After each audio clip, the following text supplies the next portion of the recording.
Welcome to a new episode of the Weekly Wowos. Happy new month, I should say. We love December at Kawowo Sports because it comes with our annual Kawowo party. If you've never been to a Kawowo party, then I don't think you've been to a good party in December. I know people. Kyle, I haven't seen you at a Kawowo party. I've attended to so far. If you haven't been to a Kawowo party, then you've never been to a party in December. The invitations will be sent out. Franklin has eaten the most, definitely, among all of us here. Yeah, but All of us here, maybe. I'm also now counting, because if there are two and now I'm going to grab the third one, yeah, surely it's becoming home now and again. Yeah, I know. Settling in very well. And I'm sure after that Sure. Kawowo party, there will be a bigger party when the guys go to the AFCON tournament in Morocco. But I should, in Thai, they greet Sawadika. That's how. Sawadika? Yeah. I'm trying to teach you some of the things I picked up in Bangkok. And unfortunately, I already know I'm the one teaching you instead. But welcome to a new episode of the Weekly Wars. A lot of things to unpack on this one. So much stuff. KCC are doing so well in the league. Someone is trying to gag me not to talk about it, but KCC leading the table, but tied on the same number of points as SC Villa. You'll be wondering why Villa is doing so well, given that they had too much movement in the off-season, including finding a new coach. But Vipers yet to drop. Okay, they've dropped 2 points, but in the context of dropping points, haven't lost any game yet. I think Vipers this season they are the ones who fought for this format. It can't be a rite of passage for them to win the league, but I think they should be feeling like they have a right to win the title as Vipers. But Namongo Blazers are failing to progress from the Elite 16 in Nairobi. Franklin will be here telling us what could have happened and what they could have done better for them to progress to the next round. The She Cranes making us very, very proud in Glasgow, Scotland.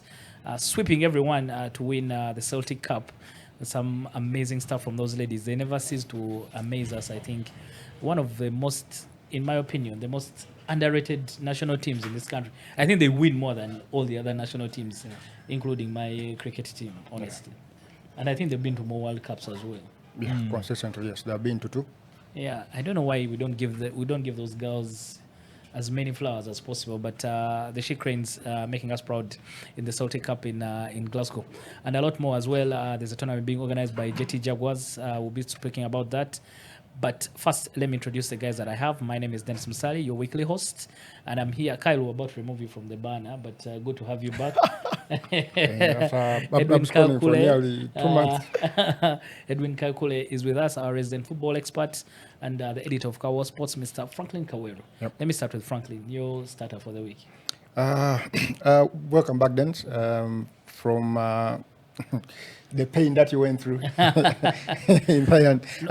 It wasn't painful at all, by the way, in my opinion. I think even when I wrote that story on Kawowo Sports just before the tournament, I went in this with it was a bit of low expectations because, and I think the girls learned from that level that there's so much done, but a lot of work to do. Mabaga. So yeah. I wasn't so much disappointed, honestly. Okay. All right. For me, I think my starter it has to come from a netball, not for the performance of the team, but for one player who is one of my favorites on that netball national team. Shafi Narwanja, she's a defender. She can play as a goalkeeper, a goal defender, a wing defender. I'm just happy that she's finally back after the injury that she went through with the national team some years back at the World Cup, and they couldn't. The federation then couldn't cater for her medication, her injury rehabilitation, and all that. I'm just happy that she's finally back on the national team, playing like the old Shafi Narwanja. And for me, that pleases me, especially, of course, the African Netball Championship is coming around, but more importantly, the Commonwealth Games for next year. I think they have had a feel of where the Commonwealth Games are going to be in Scotland. And for me, that gives me some sort of joy to see Shafts back playing again on the national team. Yeah, the girls, there's a way the team has transitioned from Peace Proscovia. The girls who made it very famous, Peace Proscovia, Stella Oyela, I think she was Yeah. called Oyela, the one who got injured and then had gotten a stint in Scotland. Still, yes. I don't see Anisha Mohammed yes. as well. She's not on the team, Yeah. but somehow the results have remained the same, irrespective of who's But the playing. playing has surely dropped. I don't know, because most of the people didn't get a chance to watch these games because you had to pay at the netball pass and all that, so it was a bit challenging to watch. But when you look at the team and you look at the way, okay, I don't want to bring in the former coach, but the way the team used to play, you feel we've dropped in the aura that we had. We used to play this game with swag. Like we had a lot of command. We would go into games with confidence that Banotuba Sobola. But we were going to play Wales, and yes, the girls had a good game because the difference was quite huge, and I was also surprised as one. But we had a few prayers here and there. You could see the camp was not well settled, and yet Wales ranked 6th and we are 7th, and in 2-3 years back, this is a side we would beat any day. So for me, I think whatever is happening at I don't know if we should still call it a federation, but whatever is happening with Netball Uganda, there's a lot to put together. And if we reach into the discussion, I think we shall unpack it more. All right. Franklin has mentioned that there's an Africa Cup prepare for. Maybe we'll know more details about that. But Kyle, your starter for the week? Yeah. First of all, I'm sorry to the people who are missing me. I was receiving calls, messages, and people were asking. But there's someone who likes this show, and they always say that guy who's always static. Yeah, but I've just been on a move, doing everything Kawowo was sending me to do. But I'm surely back, and I missed this place. But for me, my start of the week comes from a game that happened at Chitende. And for me, it was quite a humble, I will call it, I don't know how best to describe it, but when you see a president of a certain club sitting amongst fans, for me it's humbling, because normally these are people that sit in boxes, they come with a lot of security. You're seeing guys with big chests, you're seeing people with following up, but this is a man who owns a number of the gentleman in that is Sky Blue. The president of Esivira, that is Hajomar Mandela, a man who has lots of businesses. I don't know what his net worth stands at, but when you see his humility to go and sit amongst fans, you see that he has decided to belong with the fans. And I can tell you, while in most cases there is a lot of chaos at that side of the pitch, whenever AC Vida goes to play Vipers, this time around there was a lot of sanity. They had that, they call it tifo. They had that tifo that had his face and words that were thanking him for supporting the club. But it was quite a message. I don't know if he came with it or they planned and they had him know. But surely it was a statement to say. Kyle is an expert in saying good things and making bad things sound good. No, but sometimes someone might land with the thing and say Chitwale Yonzja. But it was good because the fans were happy. Yeah. For those that were at the ground, I think he went into that stand, I think 10 minutes to kick off. But the noise was there. We were all asking ourselves what has happened. Have they received food? Are they serving drinks? But they were happy to see their president sit amongst them. And for me, thank you, Haji Omar Mandela. If you can do it more and more, please keep doing it. Yeah, Mike, just cut this out for Kyle on his comeback. His comeback big. But Haji Mandela, I think the success for Villa in the recent past coinciding with the time that he came back to take charge of the team. So maybe there's a bit of appreciation from the fans for holding things together, because the other side of you see how Express is a bit struggling, but that stability in the team. When Chiriwachwanuka took over at Express, they immediately won a title because of the stability. The Players are stability sure of their Kamane and things like that. And of recent, Villa these days, Tenyigirwa Mutoke, they can take down any of the so-called big teams. Exactly, and you see, with Ugandan football, all you need is to make sure there is money available for these players, any sort of remuneration that you give them, and that is motivation enough. Yeah. Everything else really doesn't matter. Whether you're talking in terms of quality and all that, they're almost at the same level in terms of skill or talent or whatever Yeah. you want. No player really soars out and say this is way above the league. So all you need to do is make sure Akasente Wekali, and you see the goods on the pitch. The rest Yeah, of but Dennis, I want to warn the people who are viewing us. There is something that they are cooking at AC Villa. Yeah. If you've not been close to that camp, at least I can tell you. When you look, Villa fan, we know. no, I'm Vipers fan? I'm football Uganda. But when you look at that camp, there are 3 Bazungu, and I'm told that the 2, one is a scout, and then another is more like sitting in the office of a TD, like a technical director. And they've not made these 2 take official offices, but they are working behind the coach, and they're working very closely. And I was told by someone close to the club that Villa want to go the way of they want to take that route of bringing in young talents, so that then they can take them to better leagues. Yeah. And I'm told, Make some money.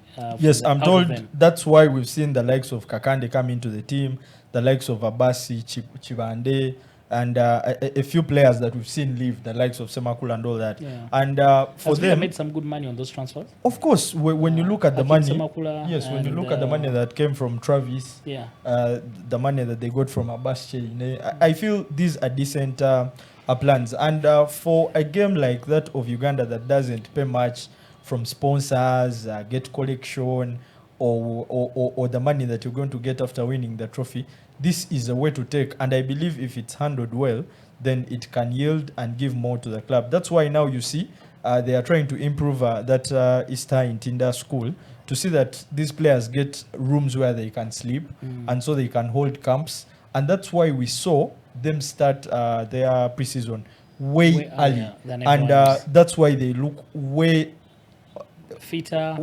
sharper, Yeah, sharper. than most of the clubs in No, the they, league. in the Super Cup, I think they were way above everyone else. Surely. Not surprising that they eventually won it. So, Villa, like they say, is what? It's cooking.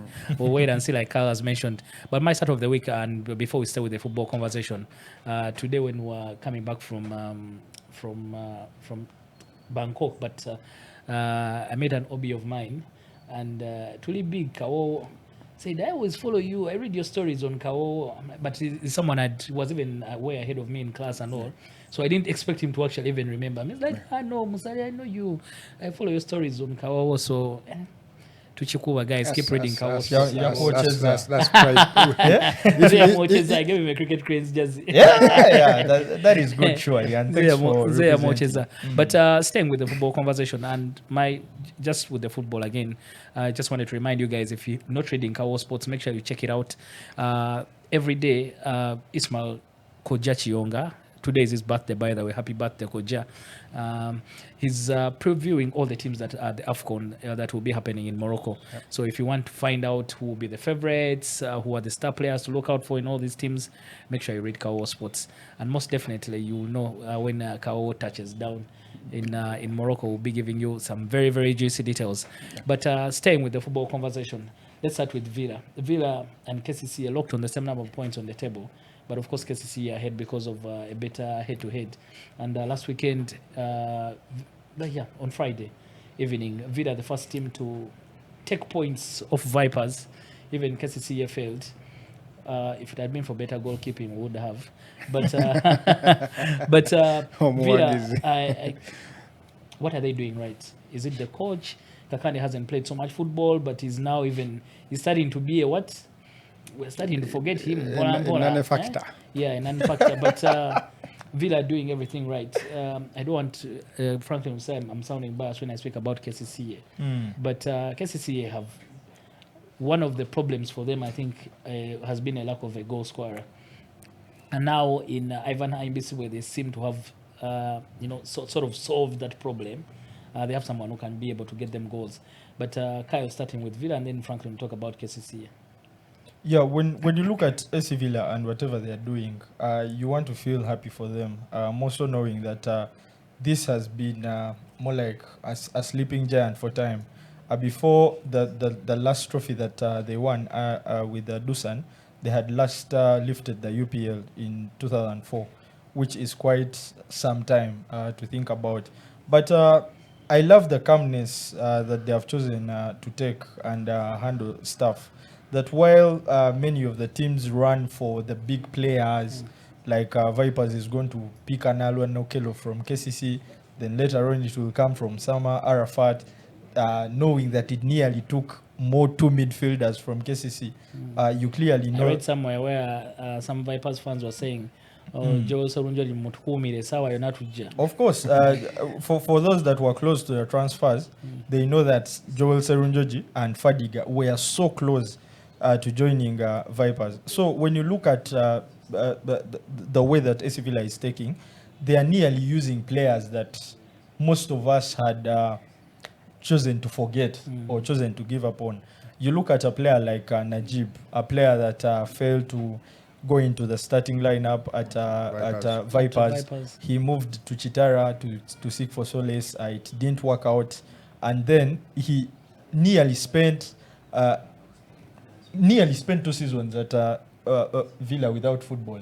But he's a new player. He's totally a new player.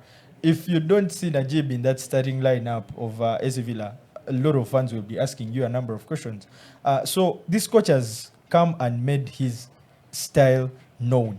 He's telling all players, you're all equal. You have the same you have the same ability. You have the same chance to take over. And he's only saying that if you want to play, then prove me.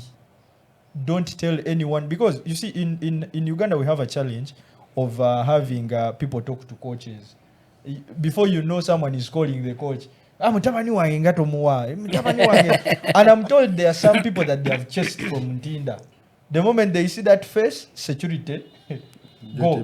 Don't disorganize the heads of these players. And so you see a team that is deciding to do things, and they are not yet excited. Even though they had gone 5 games straight victories, the coach was still saying we are still way far from what we want to be. When you look at them, they are very aggressive, they are so sharp, and they always when they lose the ball, they always do all it takes to get it as soon as possible. So they have decided to create, yes, they have decided to create a number of options, and if that team hits the second gear, it will be hard to face, I can tell you. All right, maybe just before we move on to KCCA, the move to, has it been influential, the move to Kadiwa and the night football? Has it been because night football has sort of helped KCCA, NEC, Vipers as well build some sort of a fan base. Yeah, a very good fan base, because the night games are a bit attractive. Even Express playing at Ham Stadium. Has the move to Kadiba sort of helped with galvanizing the fans again? Sometimes those 4 p.m. kickoffs can be tricky for fans.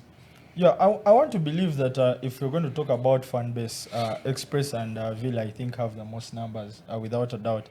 Maybe KCC can come in there as the third.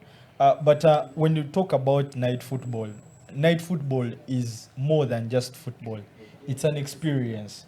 And now that Uganda is selling football as a product, night football will always give your fans the best of experiences. We all know how Villa fans are a bit more happy than other people in terms of enjoyment, how they want to be at the pitch. So this is a place that has given them both the experience and then good results. Of course, when you look at that surface, remember the coach that signed and then left in weeks complained about the surface at Ntinda. When you look at the surface at Kadiba, it allows you to play good football. Yeah. And that is quite a plus when you look at the style of football that they are playing and then the results. It's been a combination, and I think it's going to spur them to keep going forward. All right. Villa doing the right things for now, and tied on the same amount of points at KCC while in the table. But speaking KCC, Franklin, should we say it is working? That co-coaching partnership, it worked for Vipers last year. KCC are picking up on it as well, getting Brian Senyonjo and Senyondo and Magira together. But Magira in charge of the results, while I don't know if they were sharing notes, but while Senyondo was in charge of was working with the under 17 boys at the World Cup. You put the name right. The man might say Brian Senyondo. Hey, Brian Senyondo. I don't know when he was with the boys or the under 17 boys at in Doha. Magira taking care of the results while he was away. But do you feel that this is a season for them? It is starting to be a long time since they last won a championship. I want to start with the first things. Of course, over the time we have known that KCC is about sort of entertaining football. But it gets to a point when entertaining football is really not getting you the results that you want. And then you kind of have to go a little bit traditional, where get the result first and then figure out the playing style and that kind of stuff a little bit later. At this point in the season, you cannot say KCC is a team that is playing entertaining football. For sure, it is playing a result-oriented football. And for a team that has not won in a while, I think you can deal with that. That is something that you can take first, get the results, and then you can start looking at entertaining football. Of course, scoring goals had been a problem for the side last season and the season before, and you want to believe that. Most wanted to believe that Ivan Ahimsiwe was going to kind of sort that problem. But and I want to say this like all across the season. I mean the league. Creating opportunities is not something that is easy for Ugandan players. Scoring opportunities. Of course, we've seen how Vipers kind of create a lot of chances. At least this season, they have tried to play a bit of open football that creates a lot of chances. But 9 games in. KCC are not at a point where they create a lot of scoring opportunities. That, of course, given our, given the quality of our strikers who need quite a lot of chances to put away. Right now, we can take the results that KCC are putting out. Performances, not exactly. Not exactly. Of course, given that fans had been accustomed to enjoying their football, and that comes with the results as well. And you know what they say, fans are attracted to results, not performances. So ultimately, if you get the W, that is all that matters. But fans have that gaze over. We know I'm in one of their groups, and these days it is a result that is important. The style, I think they are starting to allow. Vipers didn't score so many goals last year to win the league. So clearly it is it's the end that matters, not the means. Yeah, but I think when you take time like that, five seasons, you begin to think, well, there are 6. 6.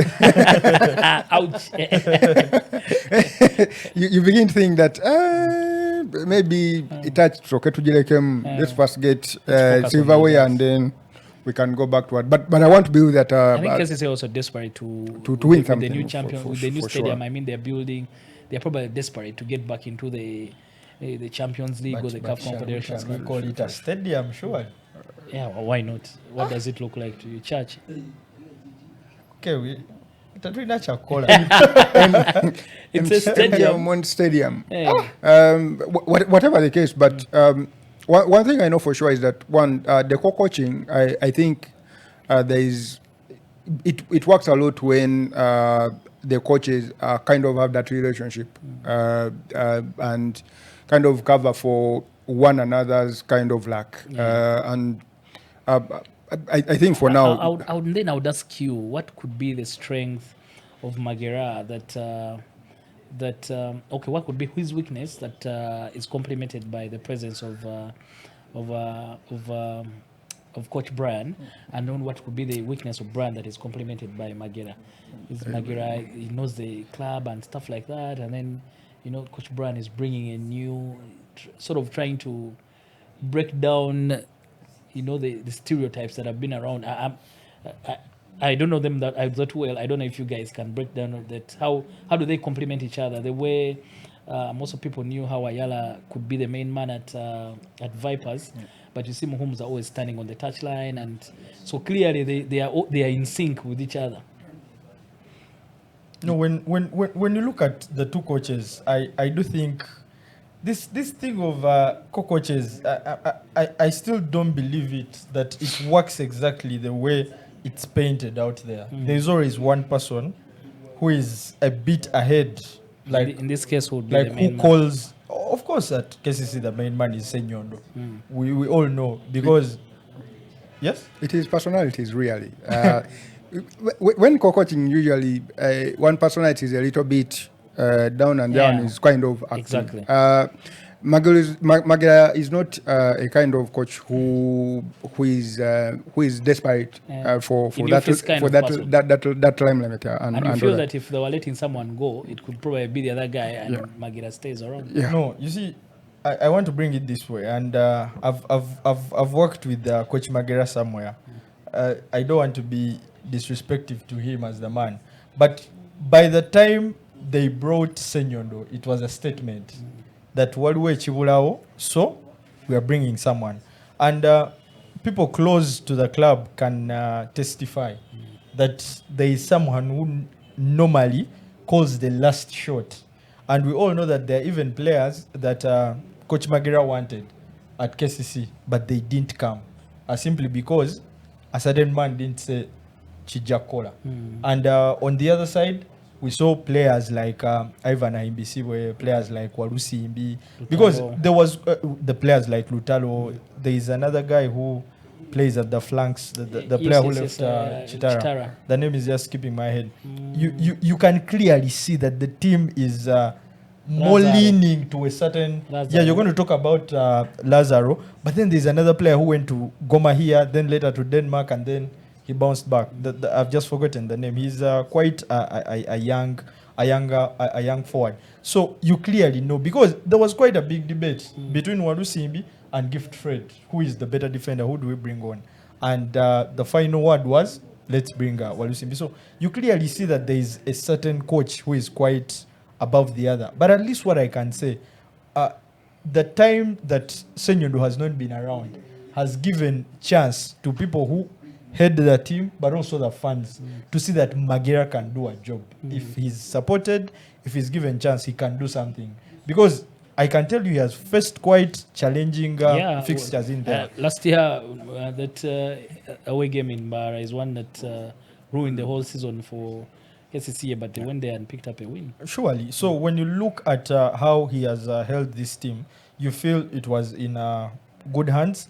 And I'm told he's doing a lot of soul searching when it comes to some players who had fallen out, because there was quite something that didn't look good in the side of the fans and then the pressers at large when Bright Anukani was removed from the WhatsApp group of players. Then he was told to leave, but his contract was still on. But I'm told now he has been brought back to the team. He has started training.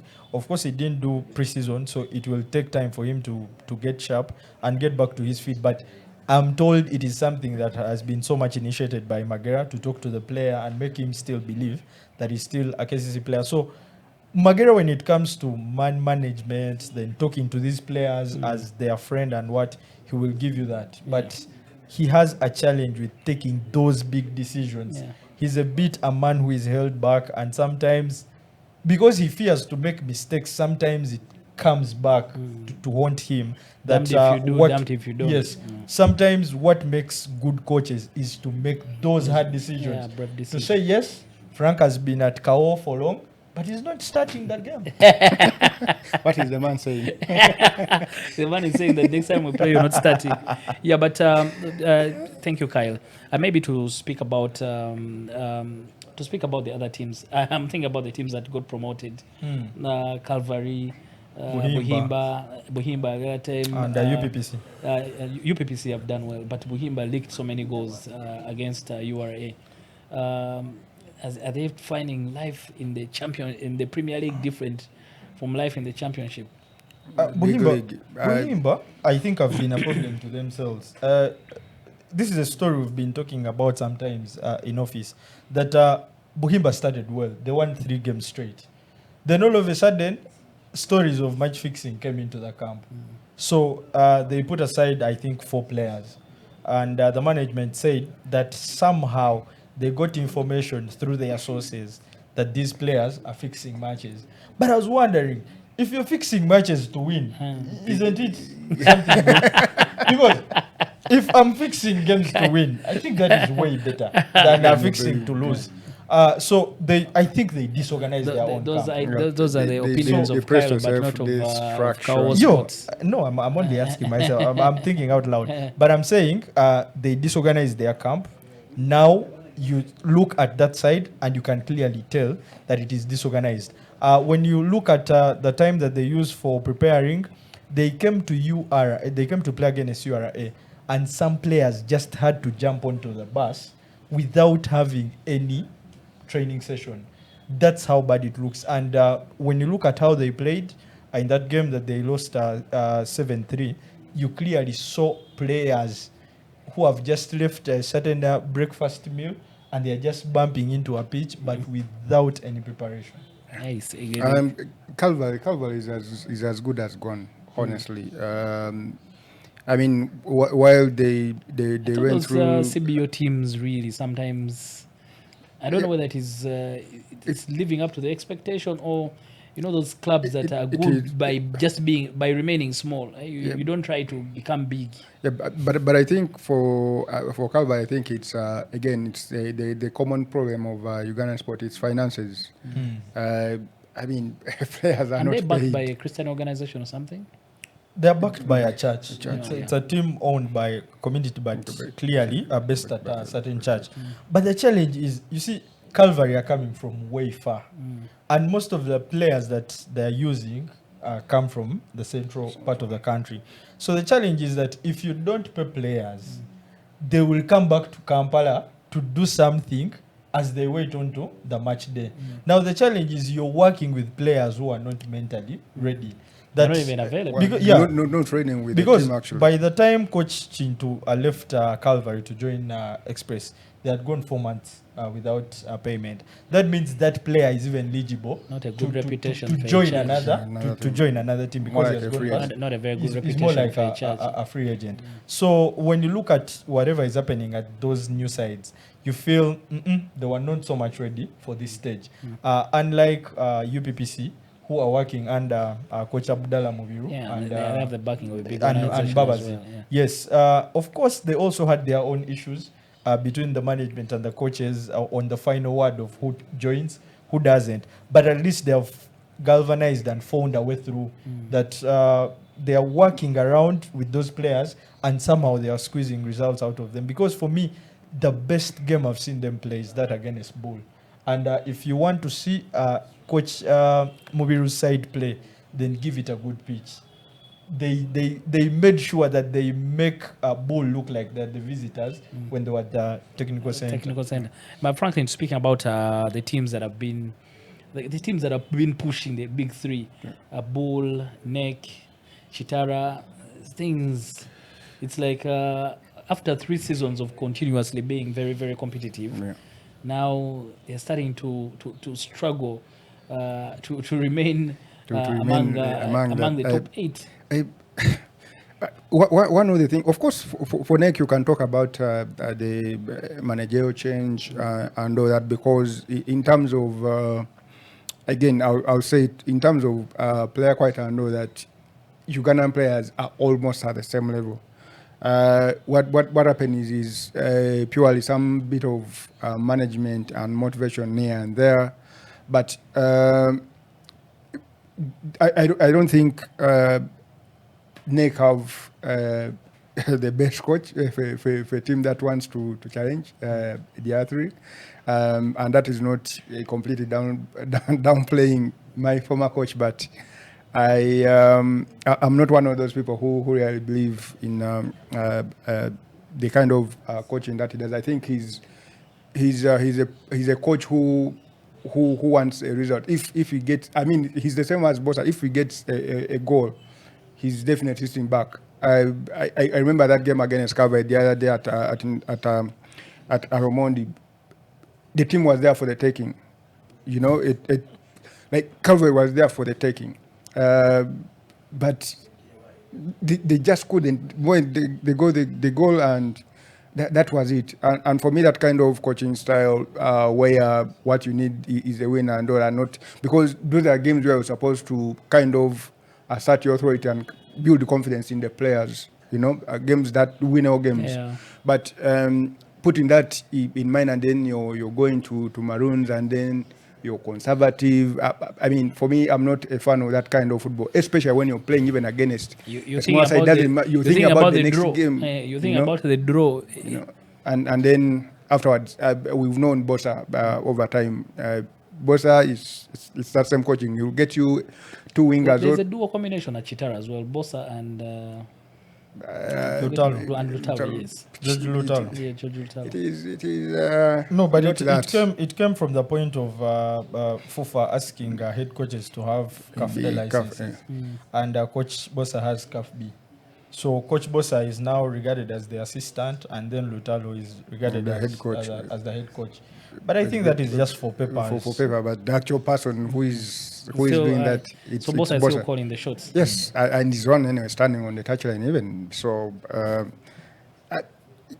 I don't think Coach Bosa's football is get a winger too, be sure to whip him those balls. It's not going to be able to get a goal, How sit much back. have they been affected by the departure of Semugabi? Semugabi choosing to move on, then a couple of players also leaving and joining KCCA.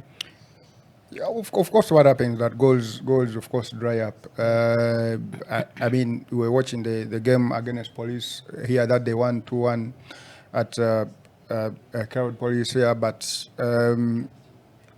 one of the worst games I think I've seen Police play all season. But still, while Police was there for again, I would say for the taking, they were very casual, pedestrian. Nothing was really moving. I didn't see enough from Chitara that suggests that this is a team that can go after a result. Of course, they won the game, but it wasn't a game that they went after, despite how Police was playing on the afternoon. Yeah, I haven't been to the Chira Police ground. What's the atmosphere like for Police? Is it better than Kavumba? I mean, definitely. You're going to have hundreds of fans there, whether they're home fans or not, but at least you're going to have fans there. So and there's more bit of get revenue. Get revenue, yes. But For the people who come to also watch. also they are planning to belong to the community. Yeah. I'm told they plan to host local clubs around, and so far they have, I think, gotten a partnership with Kamocha. Is it Kamocha United? Kamocha United, yes. So it will be having some of its home games played at that ground. Yeah. Of course, on any other day, that is a ground where you're going to pay 3 million to host anything. Yeah. But to give it to you for free, it's more like they want to give back to the community, but also tap into the fans of Kamocha United. That if you come to support Kamocha United, then at some point you're going to come and support Police. Yeah, I don't know. I think that was a genius move. It was difficult going to Kavumba. And also, it's a very good pitch. Yeah. A very good pitch to play passing football. There are not many natural grass pitches like that in fact, of the natural grass pitches in the league, I think that's the best. That's the best. Interesting. I'm yet to watch a game there, and I hope I can do. But finally, Bull, the Njeri Technical Center no longer a fortress for them. No, but Bull also have internal issues. Is the coach still suspended, or he's suspended? He's back. He's back, but he might face more more suspensions or even leaving the office in just a little while. Because if you know that Alex Isabile has no job and is one of the people who have always gone to that bull side and collected some good results. And I'm told even the game that they played against UPPC, Alexis Abide was seated with the CEO and president of the club. Yep, So their you pictures. so you only imagine He was handing in his CV. and they were discussing most of the time in the game. So you now wonder if you're the head coach of Bull, The and city is not comfortable. and you're seeing your former the former head coach seated with the CEO and president while they are beating you too. It's quite hard times, and they went to Chitara on an unbeaten run. But so far now they have lost 2 on a bounce, which is quite hilarious. Yeah, not championship form, but that has been our football conversation, unpacking what is happening in the league, the teams that are top of the table, the struggles for the teams that have just gained promotion, as well as those teams that used to push the envelope in the past 3 seasons. They seem to be struggling somewhere, but I don't think there's anything new in Ugandan sport. A lot of it is infighting.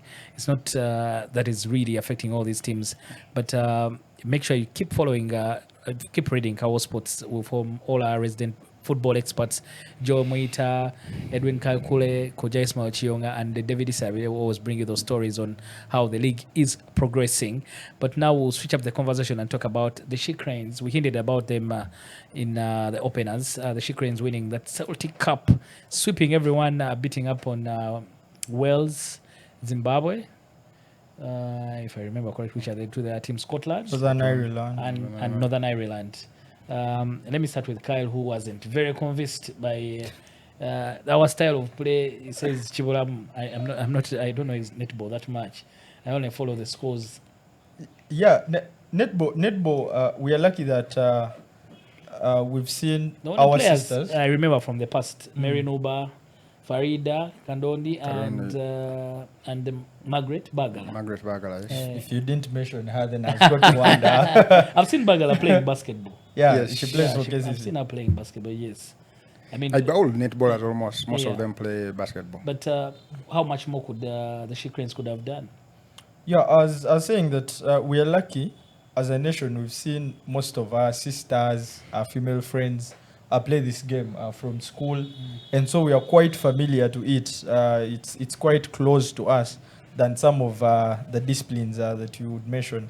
So we clearly know that as a country, we've never run out of talent when it comes to netball. I think it is one sport whereby you can take the first team, bring the second team, and it's not far away from the starting team.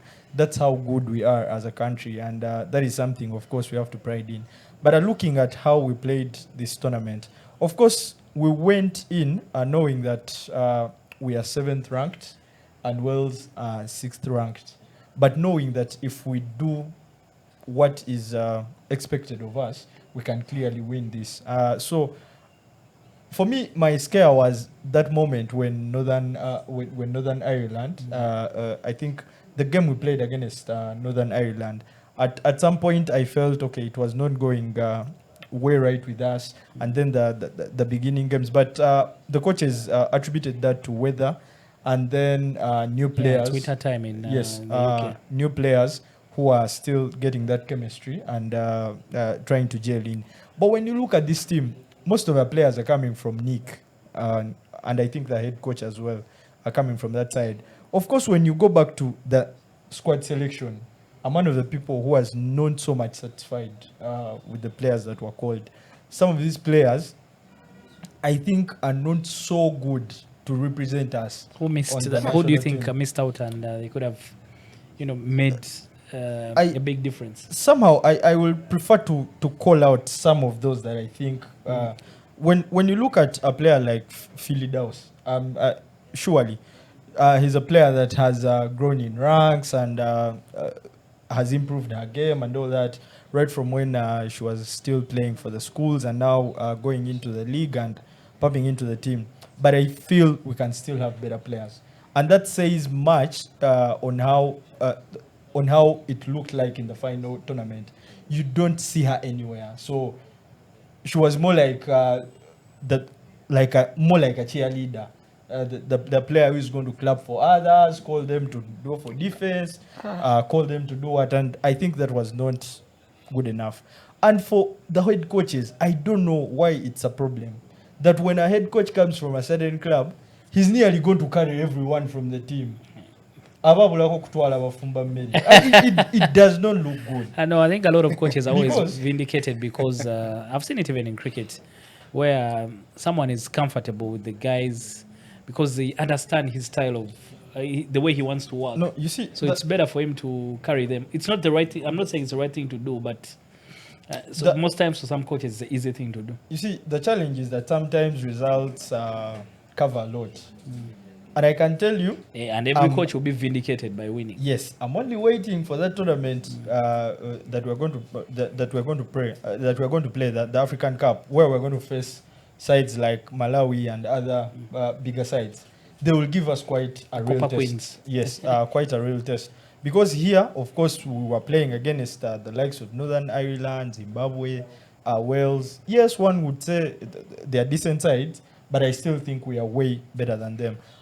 When we improve on that, I think we can be a better side. But about the coach, sinnamatira bulungi. Franklin. I have no challenge, and you see, I'm not part of the Franklins. You know, the Franklins have a certain coach that they want back. No. Okay, Franklin, yeah, Jim. Eh, But there's a certain big chunk of netball fans that want Coach Chiwa back, and I still think that we still have a lot of decent coaches around. A lot of coaches that can make us look better. Even I don't though know why it is- people like to. Why don't you give Coach Ivan Mawiru his flowers, encourage him, so that he can be the best of himself rather than him always looking over his shoulder. No, the challenge is we are not survivors in this game. You know, if we were survivors, we would be happy for winning the Celtic Cup. But I, as a person who has followed netball a bit closely, I know we can do better. And it was not a big surprise to win Celtic Cup. Because it's more like Uganda Cranes winning Sekafa. And then you come back to say you've done a lot. Historical president. State House visit. You want a meal in the State House? No. Because we are the best in Sekafa, of course. Why not win that? So when you look at the sides that were at the Celtic Cup, those are sides we've beaten now and again. Those are teams that we had to beat. Exactly.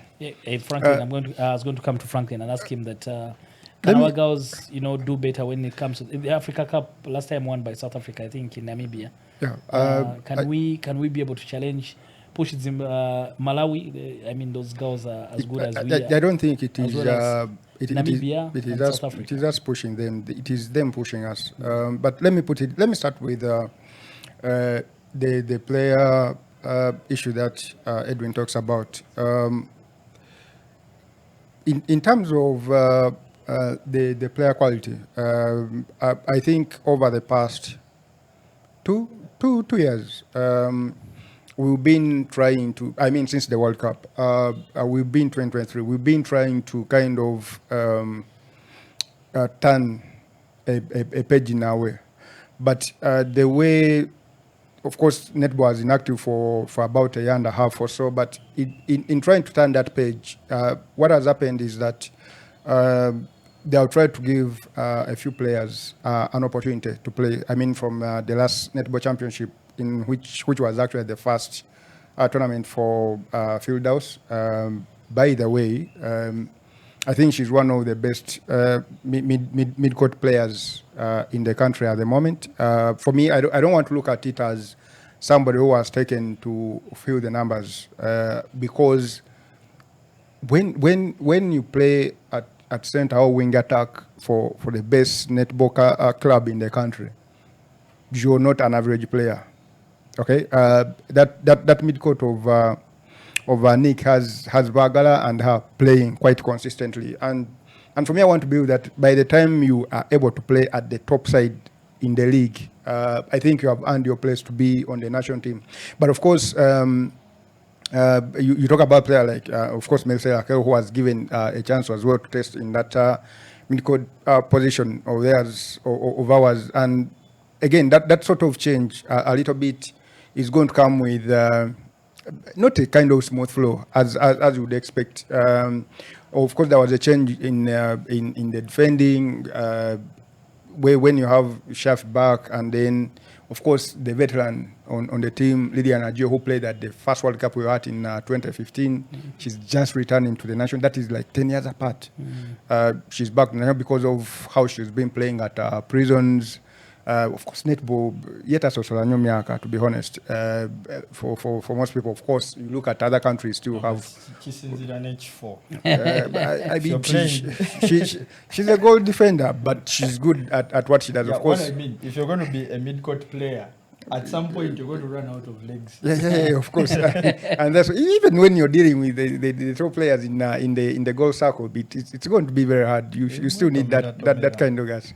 So for me, I think the whole setup of this team, it is these tournaments where you kind of try a new player that can come in. You're not going to get another. You don't want to try those players in an elite tournament. I mean, like the Africa Cup or the Commonwealth Games, for example, that are coming up, or against teams like New Zealand. If you have test series against New Zealand or South Africa or whatever, if we happen to get a chance of competing with them, but what I want to say in all that is that in terms of player selection, this a kind of tournament where you can give players who are peeping into the team, what you can kind of put on the team.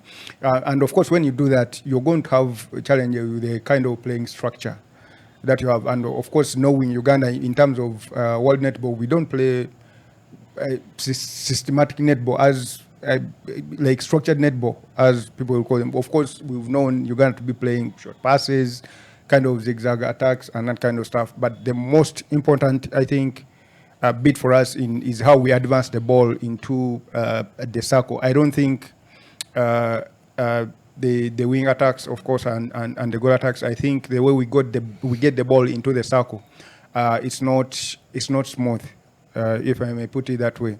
It's I mean for girls that are getting into the team, I mean like last year we had a young girl coming in from Chitende. The way they get the ball, they advance the ball into the circle is a bit not so smooth. Like so when you have challenges like that of getting the ball into the circle, you're always going to get results like this. And of course, when these challenges come with turning over the ball, intercepting, making sure their team intercept the ball quite a lot, and you get a lot of fruitless possessions, and that is what is going to create kind of that gap to shrink. But when the defense changes and then you start getting multiple possessions for yourself, I mean, this last game, of course, against Wales, where there was a whole lot of change in how the defense set up. You had Shafi moved out to the wing defense, and then you had you had Christine Nachito come back into the defensive circle, and of course you had one of my friends, Ayan Kadondi come as well. I mean, especially Kadondi, who also just returned from Nottingham Forest playing in the local league. For me, like those kind of changes, of course, you're not going to have it smooth, but when it comes to time, like who is going to deliver for me when I want, it is that kind of stuff that is going to happen. So in a tournament like this, you're not going to expect the A game.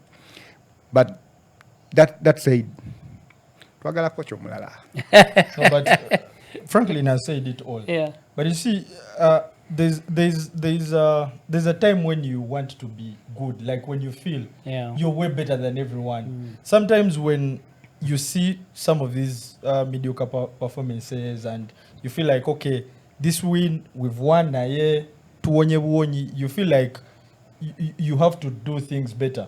But just to mention, Margaret Bagala and Mary Nuba walked away with a play of the matches, I think on 2 occasions each, and then Shadia Nasanga was voted the player of the tournament. Now, this is a player that played most minutes, and it goes back to the sharpness that she carries from JKL Dolphins, from the Basketball League. She has been in action, so it made her a bit more sharper than most of her players. And one of the things that but it's okay. No, one of the things that they were praising her for is to score from a distance. Now in basketball, there is that jump shot that she's good at. If you want to say it's from a distance in netball, I think she's carrying the skill. But I, for one, I can say for most of these players, we only need to wait and see if they can claim their positions And survive at that level. and survive, or if they are going to go all the way. There are not many game attacks in the world that are better than Shadia, for sure. Of course, In the world? yes. There are not very many GAs that are better than her. I think there are not very many players that make. No, I'm not There are not very many players that make netball look so easy as Shadia Nansanga does. Of course, it helps that she has been playing a lot of basketball. All the season. And of course, she has had a lot of practice with that mid-range shot of hers. It is not surprising that she can shoot those distance shots. And anyway, that is what a goal attack is supposed to do. I mean, the person she replaced, or she's replacing, Rachel Nanyonga, that is what she was good at. Did Rachel Nanyonga finally make the trip? But because I'm not, she had visa issues. yeah, she had visa issues. I'm not sure whether she finally did, but that doesn't matter now. In fact, Kawowo comes with the right word, a mid-range shot. shot. You score from a distance, and so when you get used to that, it then becomes way very easier. second nature. But in mainstream netball, it counts for one goal as well. And it is not first five where it is going to count for two. Yeah. Or it is not the Australian rules where it's going to count for two. It's still a mainstream netball boundary, boundary. Guys, Nyamukaga. the She Cranes are making us very proud there at the Celtic good. Cup. And also, Let's move for me, I had to say before they left, they unpacked a big sponsorship package from Nick. Yeah. Close to $1 billion shillings, if I remember correct. So why they had a lot of players? I don't know. Those two things are not related. Typical African, Kyle. Things of someone passes on and then Ne president takolera mu kundi muniki. So I mean, when you get money in, I mean, those partnerships, of course, go a long way into helping. And by the way, before we wrap up this netball thing, if anything, Gilbert did not make very good uniforms for the girls. They're a bit baggy. They're a bit baggy. They are decent. They are African. Netball is not that. They are very baggy. But the uniforms are decent. I was just looking at them and I didn't see Plascon on them. I don't know if they still have a deal with them, but that's a conversation we'll have another time. But the girls making us proud in Glasgow, Celtic, during the Celtic Cup. Those are the ladies when they were in Glasgow Celtic, trying to emphasize. I see nothing wrong, but I'm not a big fashionista. Because their jackets on. Guys, we're quickly running out of time, and I just wanted us to finish with the rugby conversation. Yeah. The two the two teams that play 15s rugby will be meeting in the Uganda Cup final. Pirates taking on the Heathens. Heathens getting past Buffaloes in the semi-final. And Pirates, what a game they had with the Cobs. Oh, yes. Very, very, very good game. I have a soft heart for the Cobs, but you're a Cobs fan. It seems like they just kind of a bit some of these top teams. But Pirates and Heathens, Franklin, in a few minutes, who do you think will win the Uganda Cup? Again, Pirates, the winners of the regular 15 seasons. Yeah, and I think they are looking for a double. They've taken the Uganda Cup more serious than they did for the sevens. Yeah, I think they badly won. It's the first time I think they're in the final since 2017 when they won it. If my memory serves me right, I don't remember when they were in the final since 2017. But with the way how Pirates are played against Cobs, of course they showed signs of a team that is quite serious, but they considered 2 tries that were down to individual player errors, not about Cobs being like so good at whatever they're doing. And so you want to give them that if I may put it that way. But in terms of attack, they are so poor at lineouts, and they were so poor at lineouts, and they have been over the years. You may think that Pirates do not practice the lineout at all with the way how they execute it, and there is no better attacking platform in rugby than a line out, The especially line-outs. that attacking line out of a team whose rugby is really played by the backs. If they are able to get clean lineouts, I think the way they move that ball behind should be able to get them some tries. But of course, going against Heathens who have guys that disrupt the lineout, it's going to be challenging. So they have to kind of switch in a way that they approach that lineout set piece of theirs. But in terms of the tactics how they were trying to kind of play it, Pirates prefer to play in the opponent's half. So even when, of course, the weather doesn't suggest that you kick, most of the teams are going to kick when the weather is quite wet and all that. For Pirates, their kicking is to make sure they are defending high up the pitch. That even when an opponent gets a clean gather of the ball, they have a long distance that they are going to run, and there is enough time to cover and kind of stop that scoring from them. But if they kick to you and then you kick back, their backs have a lot of space that they have to attack, and for them that plays in their favor. If it is going to be at Nambole, as they had suggested, that pitch clean, and you want to expect that it is going to be some sort of clean rugby, of course. That's a very good move there by URI to put Yeah. the final in Yeah, Nambole. and look, a number you need to put there even so that they don't forget about you, because the moment you go outside of that, it becomes a bit complicated that you may not get an opportunity to be thought about when considering events to be at Nambole. But I want to believe that this final is going to be very tough. Of course, Heathens have not had the best of seasons. Of course, after losing the semi-finals in the league, and then they were a bit mediocre in the sevens. They're also looking at this as the only silverware of getting back. Of course, with the change in the coaching, young boys being given an opportunity to play, it's going to be exciting. But if you're asking who is my prediction? Yes, that is what I asked. Of course, it's going to be. I think Pirates have the edge. I think Pirates have the edge. I think they have taken the cup more seriously right from the start, because all their big guns came out right from the start, and they have gotten enough playing time and experience in their legs and in building their structures, whether it's a small game or big game. For me, that's the only edge I give Pirates for. Yeah. Okay. Without our resident rugby expert, Franklin is calling it that Pirates will win the Uganda Cup. Is the final this weekend? Yes. Oh, and I hope it is in And Nambole. I'm That sure would be. our expert has different answer. The expert is a Pirates person. He's an NP's person.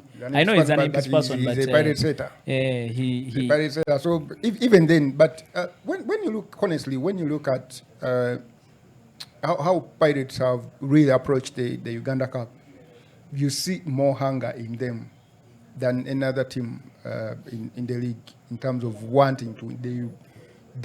They have to win, and how they have changed around their efforts. Desire Era was very good in that game against Cobbs. He was flying in for tackles. Frank Dega, before I think he got a knock and got out, he was carrying the ball very well. Isaac Massa, the leader of the group, I think was very intentional. He has even started taking kicking seriously. The only grey area for Pirates is the 9 out. It's bad. It's bad. Okay. If they clean it up a little bit, they should be good. Okay, we hope that Pirates can be able to clean up their line-out play for them to clinch a double this season, winning. They were the regular season winners of the 15th season, and now they are chasing a double if they can be able to beat the Heathens in the fight of the Uganda Cup. That has been our time this week on the weekly Wowos. There's so much stuff that we haven't even touched. I should have given you my stories from Bangkok, but I'm sure you've been reading Kawowo Sports. We've been bringing all those reports of how the Victoria Powers were able to finish 6th out of 8 countries at the first edition of the Emerging Nations Cup. But there's so much stuff that we could have spoken about, but we've just run out of time. Yeah. But as usual, make sure you continue to read Kawowo Sports, because Koja Ismail Kilonga is previewing all the teams that are at the AFCON in Morocco 2025, and I guarantee you that the Kawowo sports team will be there. But make sure you read all the profiles of the teams, who are the key players, who to look out for, the venues. And the guy here is previewing the groups. And Edwin Kaukule will be previewing the groups as well. So telling us whether he's confident Uganda Cranes will be out of the group. Yeah, we are your one-stop center for everything you need to know about the AFCON. Maybe if you guys could also advise the fans on how to get a visa, those things, sometimes they can make things complicated. There's going to be an AFCON edition of the weekly Wowos in the coming weeks. Okay, looking forward to it. Yeah. Big group. I hope you guys will be able to fit in this chair. But make sure you you read the stories from Ismail Chionga and Edwin Kalkule telling you everything about the AFCON that is going to be in Morocco. If you follow our YouTube channel, don't miss our basketball podcast as well, the Full Court Press. Some exciting names on that. Remember, I don't know if Norman Blick shared everything he shared with us before he went on the show, but he left us in stitches while he was waiting for the guys to set up and come and do the show, because he had so many stories. Yeah. So make sure you follow our YouTube channel so that you can be able to catch up on the Full Court Press for our basketball podcast. But other than that, I've had the pleasure of hosting our editor, Franklin Kawero, our football expert, and a man who's making a comeback. They call it what? Retonda. That football thing. Yeah, making a comeback, Edwin Kaukule. And I've been your host, Dennis Musali. And as always, make sure you keep reading Kawowo Sports. Yep.